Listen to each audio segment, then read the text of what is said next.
दो सतह पे काम कर रहे थे हम।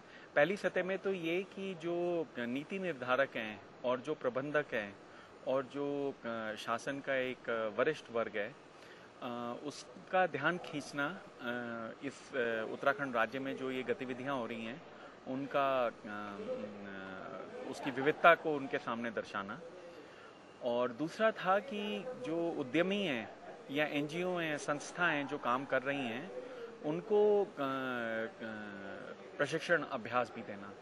तो भविष्य में हम आशा करते हैं कि ग्रामीण पर्यटन को बढ़ावा देने के लिए GTZ जो है कुछ कंपनीज को ITB बर्लिन में भी ले जाने की सोच रहा है और अन्य राज्यों में भी जाना जरूरी है। तो ये एक पहला कदम था उनको एक अभ्यास दिलाने का कि किस तरीके से एक फेयर में भाग लिया जाता है। वास्तविकता ये है कि मेरे पद का नाम भी इको टूरिज्म है और मैं इको टूरिज्म से राज्य में लगभग पिछले 14-15 साल से जुड़ा हुआ हूँ। तो लेकिन मैं समझता हूँ कि आज जो है हमारे को सस्टेनेबल टूरिज्म पे ध्यान देने की या बात करने की ज़्यादा ज़रूरत है। विश्व पर्यटन संगठन जो है संयुक्त राष्ट्र का, उन्होंने जो है 2004 में सस्टेनेबल टूरिज्म की एक नई परिभाषा दी, जिसमें उन्होंने सस्टेनेबल टूरिज्म को पुनः परिभाषित किया। और इस परिभाषा में जो है 3 विशेषताएं थी। पहली विशेषता यह है कि उसमें कहा गया कि ये पर्यटन के सभी भागों को, सभी कार्यों को संबोधित करे।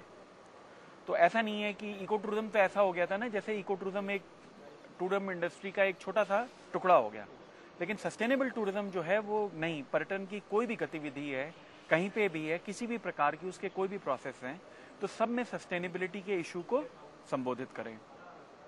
दूसरा, उसमें कहा गया कि जो भी पर्यटन के प्रोसेसेस हैं वो 3 मापदंडों पे आके जाएंगे: पर्यावरणीय, आर्थिक और सामाजिक व सांस्कृतिक। तो ये तीनों ट्रिपल बॉटम लाइन का संतुलन जो है उसको स्थापित किया गया। और तीसरी और बहुत महत्वपूर्ण चीज थी कि जो पर्यटन विकास है उसको मिलेनियम डेवलपमेंट गोल्स और पॉवर्टी रिडक्शन से जोड़ा गया, कि खाली पर्यटन विकास करना अपने आप में विकास नहीं है। प्रश्न ये है कि पर्यटन विकास गरीबी उन्मूलन में किस दिशा तक मदद कर रहा है।